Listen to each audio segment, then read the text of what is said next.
이제 아브라함 이야기는 끝이 나는데 아브라함 내용에 대한 결론을 같이 내보고요. 또 옆에 분과 함께 의견을 나누도록 하겠습니다. 오늘 제목은 약속입니다. 약속인데요. 아브라함에게 주어졌던 약속을 이렇게 강조하는 이유가 있어요. 자, 약속은 지켜내기 쉽나요? 어렵나요? 뭐 질문이 이상하죠? 사실 약속한다는 건 지켜낼 걸 전제로 하는데 실제로는 쉽지가 않습니다. 창세기 12장을 기억하시죠? 창세기 12장을 기억해 주시면 좋을 것 같은데 거기에서 하나님이 언약을 하셔요. 그 언약은 불가능한 것에 대한 내용입니다. 첫 번째, 나이 많은 아브라함에게 후사가 있을 거예요. 두 번째, 지금 가나안 땅은 가나안의 원주민이 있습니다. 근데 그 땅이 아브라함의 땅이 될 거라고 이야기합니다. 후손들에게도 갈 거고요. 세 번째, 민족이 커질 거란 이야기를 합니다. 이게 말이 되지 않는 약속을 이 사람은 이 불가능한 약속을 품고 평생을 살았던 겁니다. 자, 그런데 그 약속이 이루어지기 전까지 한번 생각해 보시면 좋을 것 같습니다. 아브라함이 약속에 충실한 사람이었나요? 처음엔 충실했어요. 가라니까 가고 살라니까 살았어요. 그런데 이집트의 파라오를 만났을 때 후사를 얻을 약속을 저버릴 뻔합니다. 왜냐하면 사라를 이복 동생이라고 이야기해서 결혼해서 거의 첩이 될 뻔하죠. 이게 한 번으로 끝나지 않습니다. 블레셋 나라의 그랄 왕이었던 아비멜렉에게 가서 역시 똑같은 실수를 합니다. 자, 여기까지 보면 아브라함은 지금 하나님의 약속을 신실하게 붙잡았다고 볼 수 있나요? 없나요? 없습니다. 그리고 하나님께서 하셨던 약속 중에 이게 완전하게 보호하겠다고 하는 약속이 창세기 12장 3, 4절에 나오거든요. 그 약속을 지금 끝까지 신뢰하지 않는 모습이 나옵니다. 그리고 그 다음으로 한번 가보겠습니다. 후사에 대한 약속을 한 번 더 저버리죠. 누구를 드리죠? 하갈을 첩으로 드립니다. 그리고 거기에서 이스마엘이 태어납니다. 그리고 사실 하갈을 첩으로 드리기 전에는 상속자를 누구로 생각하고 있었어요? 그 집에서 그렇죠. 가장 뛰어났던 총무직을 맡고 있었던 종 엘리에셀을 상속자로 생각합니다. 그러니까 지금 아브라함은 처음부터 끝까지 언약에 충실한 사람이에요? 아니에요? 아니에요. 여쭤볼게요. 여러분은 하나님이 주신 언약에 충실하십니까? 안 하십니까? 네, 안 합니다. 이 질문이 이상하지만 꼭 해봐야 하는 질문입니다. 정확히 한번 해볼까요? 무엇 약속하셨나요? 하나님과 어렸을 때 이런 약속하지 않으셨나요? 하나님, 저 대학 들어가면 이렇게 하겠습니다. 하나님, 제가 결혼만 하면, 하나님, 제가 직장만 하면, 그렇죠? 그런데 그 약속들도 참 지키기가 쉽지 않은데 사실 이런 걸 하나님은 언약으로 보지 않으십니다. 하나님께서 맺으신 언약의 핵심은 복의 근원으로 삼아서 후사가 있고 너를 보호하여서 땅의 모든 민족으로 하나님을 알고 돌아오게 하겠다. 이게 약속의 핵심입니다. 근데 지금 아브라함은 그 약속에 충실하지 못했기 때문에 이번 과가 있는 거예요. 그리고 이번 과에서 이제 더 이상 아브라함은 약속에 충실하지 않다는 오명을 벗게 됩니다. 조금만 더 쉽게 설명을 해드릴까요? 하나님 나라에서 백성이었던 아담과 하와가 하나님께 반역합니다. 그때 이후로 하나님과의 관계는 철저하게 깨어집니다. 하나님의 자리에 자기 자신을 두기 시작했거든요. 그런데 아브라함과 언약을 맺으신 다음에 하나님이 끊임없이 하신 작업이 있어요. 그건 뭐냐면 그림으로 표현하자면 머리부터 항문까지 완전히 쪼개어버린 동물을, 그 동물 사이에 왔다 갔다 하셨어요. 하나님만 왔다 갔다 하셨거든요. 아브라함은 옆에 서 있고 하나님만 왔다 갔다 하셨어요. 이 말은 이 약속을 지키기 위해서 아브라함이 아니라 누가 움직이신다는 이야기예요. 그렇죠. 하나님은 그렇게 끝까지 하십니다. 그 끝까지 하시는 것이 이제 창세기 22장에서 끝나는데 그것이 무엇이냐? 아브라함을 사람으로 만드는 겁니다. 아브라함을 하나님의 언약을 가진 그 백성 사람으로 만드는 것이 바로 창세기 22장입니다. 그래서인지 아브라함에 대한 이야기가 창세기 22장 다음에 시험에 대한 이야기나 아니면 아브라함에 대해서 또 한 번 언약을 갱신하는 이야기가 나오지 않습니다. 이제 완성된 거예요. 그 이야기를 하는 겁니다. 자, 그러면 여기에서 한 가지 개념만 더 살펴보고 우리 같이 이야기 나눠보겠습니다. 여러분, 여기에 보시는 것처럼요, 그림에 보시면 이 이삭의 희생에 대한 그림이거든요. 왼쪽 편에 보이는 이 그림은 렘브란트라고 하는 화가가 그렸고요. 그리고 지금 오른편에 보이는 저 그림은 샤갈이라고 하는 유대인 화가입니다. 현대 화가인데 이제 이삭의 희생에 대해서 그리게 됩니다. 이삭의 희생은 참 여러 이야기들을 만들기 좋습니다. 아들을 희생시켜야 되는 아버지에 대한 이야기는 이야기로 만들고 문학으로 만들기에 참 좋거든요. 그런데 지금 이 이야기에서 조금 생각해 봐야 되는 게 있습니다. 그것이 무엇이냐면요, 하나님께서 인신공양을 원하시는가라는 부분입니다. 여러분, 레위기 16장인가요? 16장 18절로 제가 기억하는데, 거기에 보시면 그모스 혹은 몰렉이라고 불리는 신이 요구하는 제사가 있는데, 앞에다가 숯불 있잖아요. 엄청 뜨거운 숯불과 불을 준비해 놓고 거기로 자기 자식을 달리게 해요. 그럼 자식이 어떻게 될까요? 타 죽어요. 이게 꼭 필요한 제사입니다. 이렇게 그모스에게 아들이나 딸을 드려야 그 나라가 안정합니다. 그런 일 하라고 하시지 않은 분이 누구냐면, 하지 말라고 하신 분이 누구냐면 하나님이세요. 그러니까 하나님이 지금 인신공양으로 자식을 내놓으라는 말, 이거 맞아요, 안 맞아요? 안 맞아요. 그리고 아브라함 입장에선 더 안 맞는 게 이겁니다. 후사를 약속했는데 후사를 데려가겠대요. 이거 말이 돼요, 안 돼요? 안 됩니다. 그러면 아브라함은 지금 이 약속을 듣자마자 할 수 있는 행동이 뭘까요? 이상한 소리 하지 마시고 약속이나 지키시죠 라고 이야기할 수 있어요. 하나님 맞아요? 아니죠? 딴 사람이죠? 라고 이야기할 수도 있어요.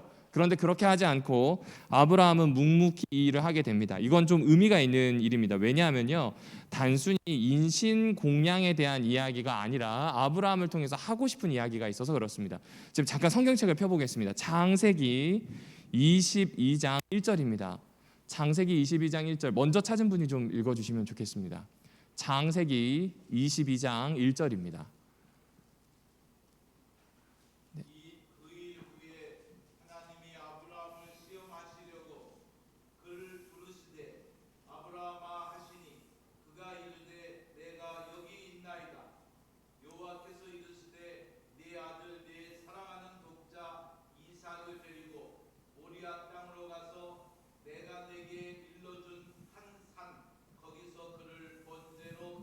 감사합니다. 자, 여기 보시면 그 일 후에 여호와께서 그를 시험하려고 하셨다는 표현이 나옵니다. 그렇죠? 이거 지금 하나님이 아브라함에게 하시는 이야기예요? 아니면 이 글을 읽고 있는 독자인 우리들에게 하시는 이야기예요? 독자인 우리들에게 하는 이야기죠. 그렇죠? 그러니까 지금 아브라함은 하나님이 아브라함을 시험하려고 하는 거 알아요, 몰라요? 몰라요. 하지만 지금 독자들에겐 그렇게 설명하는 겁니다. 이건 뭐냐면 의도가 있다는 겁니다. 독자들만 아는 정보를 이렇게 제공하는 것은 단순히 인신 제사를 요구하는 그 자체 하나님이 목적을 둔 것이 아니라 하나님이 요구하시는 순수한 시험이 있음을 이야기합니다. 그런데 여기에 이 시험이라고 하는 단어가 니시아라고 하는 단어거든요. 이 단어가 잘못된 일을 하도록 부추기다, 유도하다라는 뜻이 아니에요. 이 단어의 본래 의미는 뭐냐면 다른 사람이 혹은 그가 가치가 있는지 없는지 알아보기 위해 시험하다라는 뜻입니다. 그러니까 지금 이 사람이 참으로 하나님과 언약을 지키는 사람이 될 수 있는지, 하나님의 언약 안에서 살 수 있는 사람인지 아닌지를 확인하는 작업이 시험인 거예요. 다시 말씀드릴게요. 여기 지금 하장노님이 앉아 계시는데 하장노님과 하나님과 언약을 맺었어요. 하장노님에게 하나님이 시험하시는 게 하진용 당신은 안 됩니다, 이걸 위해서 유혹하려는 게 아니라 하진용 장로님이 이 세상에 하진용 장로님으로 태어나서 하나님의 백성으로 살기에 합당한지 아닌지를 그도 그리고 그 주변의 이웃도 하나님도 확인하기 위한 작업으로 이걸 하신다는 겁니다. 그래서 이건 매우 특별한 케이스예요. 이런 케이스는 다시 없는 케이스입니다. 성경에 지금 이 다음에 아들을 제사로 바치는 경우가 있나요, 없나요? 없습니다. 그러니까 굉장히 특별한 케이스예요. 이것이 아브라함이 가지고 있는 언약이 얼마나 중요한지, 그리고 얼마나 아브라함이 그 언약을 잘 지켜내는지를, 그가 어떤 가치를 지니고 있는지를 우리에게 보여주고 있는 사건이다. 이렇게 기억해 주시면 됩니다. 그래서 이 사건을 신학계에서는 이렇게 부릅니다. 한번 따라해 주실까요? 아케다. 네, 따라해 주세요. 아케다. 그렇죠, 감사합니다. 이게 묵다란 뜻입니다. 결박하다란 뜻입니다. 제가 전투경찰대에 있을 때 한 번은 조직폭력배 검거 작전에 나간 적이 있어요.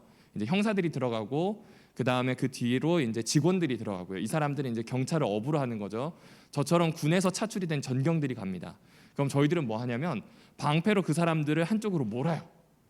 그리고 방패 하나로 한 사람을 거의 짜부시키다시피 이렇게 해서 두면 형사들이 와서 수갑을 채웁니다.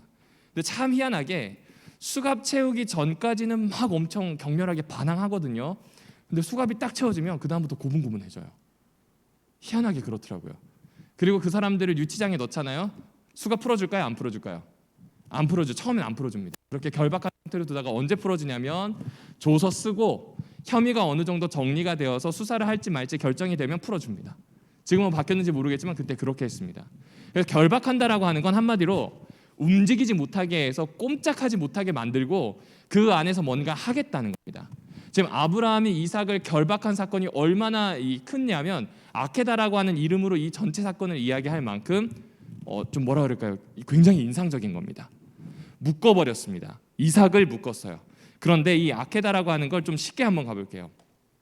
이 묶음이라고 하는 걸 왜 이렇게 중요하게 생각하냐면요, 그것은 다름이 아니라 아브라함이 사실은 거기에다가 이삭을 묶었지만 자신의 삶 전체를 묶었다는 게 핵심입니다. 그러니까 자기가 지금까지 하나님 앞에 언약에 충실했어요? 충실하지 않았어요? 충실하진 않았어요. 그런데 그 충실하지 않았지만 맨 마지막에 하나님께서 요구하시는 것에 자신을 완전히 내던졌어요. 그건 다른 말로 하면 하나님이 포기하라는 내용이에요. 결박시켜서 하나님께 제사 드리도록 포기하도록 요청하는 거거든요. 거기에 그냥 순응한 겁니다. 순종한 겁니다. 이게 핵심입니다. 뭐 여러 어려운 이야기들이 있는데 아브라함이 이렇게 한 이유는 딱 하나예요. 하나님한테 그냥 순종한 거예요. 히브리서에서는 이걸 후대의 기록이기 때문에 해석을 해요. 아브라함이 믿음으로 부활할 것을 보고 이렇게 했다고 하는데 그건 히브리서의 해석일 뿐이고요. 지금 여기에 나오는 창세기에서는 아브라함이 사실 거기에 결박해서 묶은 것은 자기 자신이 어떻게 하나님 앞에 나와 있는지를 얘기하는 겁니다. 이삭의 희생이지만 이삭이 주인공이 아니라 누가 주인공이에요? 아브라함이 주인공입니다. 아브라함이 주인공입니다. 그러면 다시 한번 생각해 볼게요. 결박했다는 건 움직이지도 못하고 아무것도 하지 못하는 상황으로 놓여지는 겁니다. 굉장히 취약해지는 겁니다. 아브라함 이전에 그런 적이 있나요? 없나요? 아니요. 계속 새로운 방법을 찾았어요. 계속 꾀를 냈어요. 그러다가 지금 여기에서만 유일하게 이삭을 결박하게 됩니다. 어쩌면 여호와 이레라고 표현을 하는 이 이삭을 드렸던 곳에서 숫양을 발견해서 제대로 제사를 드리잖아요. 숫양의 제사는 단순히 예수 그리스도의 십자가를 의미하기 이전에 아브라함의 속죄에 대한 이야기를 지금 하고 있는 겁니다. 그리고 아브라함이 그 경험 이후로 다시는 하나님과 언약에 대한 이야기로 설왕설래하지 않는다는 겁니다. 그래서 이 셰렌 케우르케고르라고 하는 사람이 그런 얘기를 했어요. 그리스도인이라면 아브라함과 함께 3일을 동행하는 이 체험을 할 필요가 있다. 물론 똑같지는 않겠죠. 하지만 완전히 나를 결박해서 하나님과 우리 사이에서 어떤 것들이 있는지를 확인할 필요가 있는 겁니다. 그리고 더 중요한 건 이것이 가장 강력한 믿음의 표현입니다. 자, 그럼 아주 쉽게 요약하겠습니다. 나를 묶었다, 결박했다, 혹은 움직이지 못하게 속박했다. 이 이야기는 나를 포기하는 거구나. 하나님의 보호하심, 하나님의 뜻이 하나님의 손에서 이루어지기를 생각하고 전적으로 포기했구나. 그래서 이 사건이 참으로 중요하구나.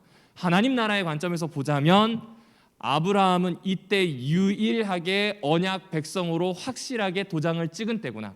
물론 언약을 맺고 갱신했지만 이제 더 이상 시험도 없고 뭐 다른 설왕설래하는 어떤 논쟁들도 없고 딱 여기에서 결론을 내리게 된 겁니다. 그래서 이 사건이 중요하게 된 것 같습니다. 옆에 분과 한번 이 질문을 좀 같이 나누면 어떨까 해서 교과에서 발췌해 왔습니다. 모리아산에서 아브라함과 이삭이 경험한 일은 여러분의 믿음과 그 믿음을 어떻게 나타내 보여야 할지에 대해서 무엇을 가르쳐 줍니까? 라는 내용을 이야기합니다. 방금 이거 이제 제가 말씀드린 건 그 사건에 대한 배경이고요. 아브라함은 이렇게 자신의 믿음에 대한 이 내용을 3일 그리고 결박하는 걸 통해서 드러냈습니다. 우리에게 만약에 믿음을 드러내라고 하면 어떻게 하나님과 우리 사이에서 좀 뭐라 그럴까요? 믿음을 표현해 볼 수 있을까요? 신뢰라고 하는 걸 어떻게 하나님과 우리 사이에서 때로는 리추얼, 의식으로, 때로는 고백으로, 때로는 삶으로 표현해 볼 수 있을까요? 좀 질문이 좀 무겁긴 합니다. 하지만 이 옆에 분과 이야기를 좀 나누면서 한번 찾아보도록 하겠습니다. 한 5분 정도 좀 이야기를 나눠보도록 하겠습니다. 자리가 애매하신 분은 앞뒤로 3분 혹은 2분씩 질문에 대한 이야기를 나눠보겠습니다. 홍 집사님 음악을 살짝 주셔도 좋을 것 같습니다.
네, 어느 정도 마무리가 되신 것 같은데요. 아마 아브라함을 통해서 보여준 믿음은 어떤 추상적인 내용이거나 어떤 구체적인 내용에 대한 게 아닌 것 같습니다.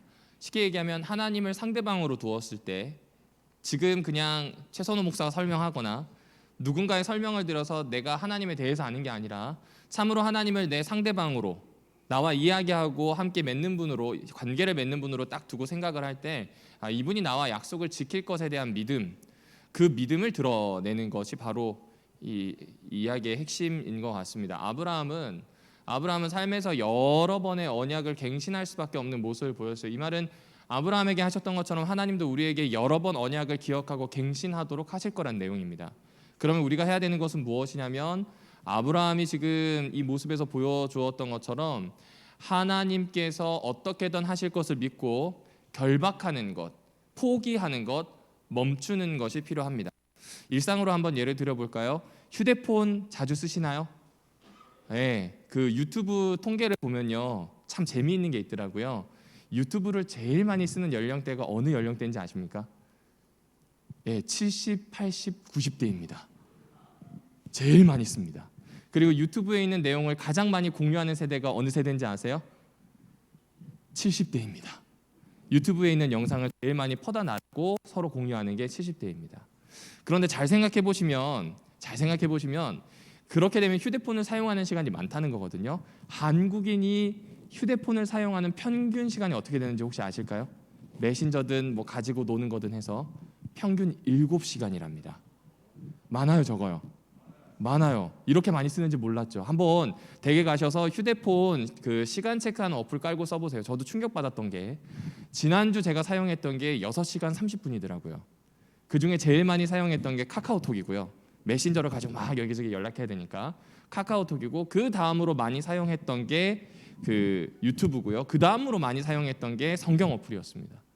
그래서 이걸 순위를 좀 뒤집어 놔야 되겠다 생각했습니다. 그런데 혹시 그거 아시나요? 최근에 신종 병이 하나 생겼는데 화장실 갈 때 화장지 말고 꼭 하나가 더 필요하답니다. 뭐가 필요할까요? 네, 그렇죠. 지금 아마 항문외과 의사들은 아마 행복해할 겁니다. 돈벌이가 늘었으니까요. 그러니까 지금 왜 이 말씀을 드리냐면 우리는 멈추는 걸 못해요. 멈추고 중지시키고 생각하고 이게 지금 많이 빠져나가고 있습니다. 우리 삶에서. 잠깐 멈추고 생각해야 됩니다. 지난번 방문 갈 때 한 여집사님이 그 얘기 하시더라고요. 뭔 소리가 나는 것 같은데 이러시더라고요. 그래서 봤더니 아파트 엘리베이터 안에 있는 이 광고판에서 자꾸 무슨 광고가 나요. 오남 진접 어쩌고 저쩌고 막 이렇게 나오더라고요. 그러니 그 집사님이 딱 한마디 하시더라고요. 아유, 세상이 우리를 가만히 안 둔다. 똑같은 것 같아요. 멈추셔야 합니다. 중지하셔야 돼요. 오늘 여기 오셨잖아요. 좀 중지하셔도 돼요. 휴대폰 그냥 꺼두세요. 이렇게 띠리리리리리 예배 때 울리는 것도 별로고 하니까 그냥 꺼두세요. 꺼두시고 그 1시간 혹은 2시간 되는 시간을 곰곰이 자신의 삶에서 무엇을 기억해야 되고 어떤 것을 붙잡아야 되는지 반추하는 데 써보심을 좀 추천해 드립니다. 혼자 조용한 시간을 가져야 관계를 재정립할 수 있는 기회가 생깁니다. 혼자 조용한 시간을 가져야 나라는 사람이 어떤 사람으로 살지에 대한 모습이 좀 잡히게 됩니다. 예, 그렇습니다. 이미 50, 60이 되셔서 내 모습이 어떤지 너무나 잘 알고 계시겠지만 죄송하지만 하나님께서 여러분을 그렇게 만들지 않으셨거든요. 여러분 안에는 정말 엄청난 것이 들어가 있고 나올 수 있도록 하나님이 만들어 두셨어요. 그래서 자신의 시간 안에서 꼭 중지하시는, 때로는 멈추시는 일을 꼭 한번 해보셨으면 좋겠습니다. 셋째 날에 해당하는 사라의 죽음입니다. 사라의 죽음이 중요한 이유가 있는데요. 사라가 죽고 아브라함이 재혼했다, 이 얘기를 하려고 사라의 죽음이 중요한 게 아니라 사라가 죽어서 막벨라굴에 묻혔다는 게 중요한 겁니다. 여러분, 돌아가시면 들어갈 산소를 혹시 준비해둔 분 계신가요? 네, 있으시군요. 가족 산소이실까요? 네, 그렇군요. 그런데 지금 대부분 돌아가시면 산소를 준비하기보다는 이제 그쯤 되었을 때 후손들이 생각하게 됩니다. 사라도 마찬가지였습니다. 사라도요, 무엇까지 생각하지 못했냐면 만약 고향 땅이었으면 대부분 고대 사람들이 자기 가족을 위해 준비해둔 무덤이 있거든요. 거기로 가면 돼요. 근데 사라는 지금 가나안에 왔기 때문에 자기 무덤이 있을까요? 없을까요? 없어요. 그걸 아브라함이 어떻게 해결하냐면 햇사람에게 가서 굳이 주겠다는 땅을 삽니다. 확실하게 사고 그곳에 자기 아내를 묻습니다. 이게 무슨 의미가 있을까요? 다시요. 장면 뭐라고요? 그렇죠, 그렇죠. 이게 핵심입니다. 이제 이 땅은 누구 거예요? 아브라함 거예요. 다른 말로 하면 아브라함이 지금 이 사는 행위를 통해서 하나님께서 이 땅을 자신에게 주셨다는 것을 딱 이렇게 핀으로 딱 꽂아가지고 표시하는 겁니다. 그리고 아브라함의 가족들 중에서 제일 처음 가나안 땅에 묻힌 사람이 누구일까요? 사라입니다. 그래서 의미가 있습니다. 그래서 의미가 있습니다. 그럼 우리에게도 마찬가지입니다. 믿는 자는 지금 교과에서 표현하는 것처럼 믿는 자는 그 죽음마저도 쓴다고 하는 게 이게 어떤 그 죽음을 가지고 이야기하자는 게 아니라 그 죽음을 가지고 하나님의 약속에 어떤 식으로 순종할지를 결정하는 겁니다. 사실 사라를요 이렇게 저렇게 잘 뭐라 그럴까요? 처리를 해가지고 메소포타미아에 보내서 가족 무덤에 넣을 수도 있습니다. 그 선택할 수도 있어요. 아니면 여기보다 더 좋은 이집트로도 갈 수 있습니다. 그런데 그 선택하지 않고 약속받은 가나안 땅에 사라를 묻었어요. 그러니까 이것은 내가 하나님께 받은 약속을 가지고 끝까지 믿는다는 행동을 드러낸 겁니다. 그럼 우리도 마찬가지지 않을까요? 우리의 죽음이 하나님 앞에서 어떤 식으로 신앙 고백이 될지가 참 중요한 것 같습니다. 목회자다 보니까 이런 장례식 저런 장례식을 많이 좀 찾아가게 되는데요. 그 장례식들을 경험하게 되면서 생각하게 되는 게 있습니다. 과연 나의 말로는 어떤 모습일까? 묻히는 땅이 어디든 상관없는데 과연 나는 어떤 모습으로 무엇을 고백하며 무엇을 묘비명에 새기고 죽을까? 이 생각을 좀 해보게 되었습니다. 여러분들도 한번 그 생각을 같이 해주시면 좋겠습니다. 그래서 오늘 마지막 나눔으로 이 이야기를 좀 같이 나누면 좋겠습니다. 하나님께서 우리의 삶을 인도하고 계시다는 믿음을 주변에 믿지 않는 사람들에게 어떻게 나타내 보일 수 있을까? 사라는 죽음으로 무덤에 들어가는 것으로 보였다면 우리는 좀 어떻게 해볼 수 있을까? 작고 사소한 것도 괜찮습니다. 한 가지씩 한번 나눠보면 좋겠는데요. 주변에 계신 분 두 분, 세 분씩 한번 이 질문에 대한 대답을 좀 나눠보도록 하겠습니다.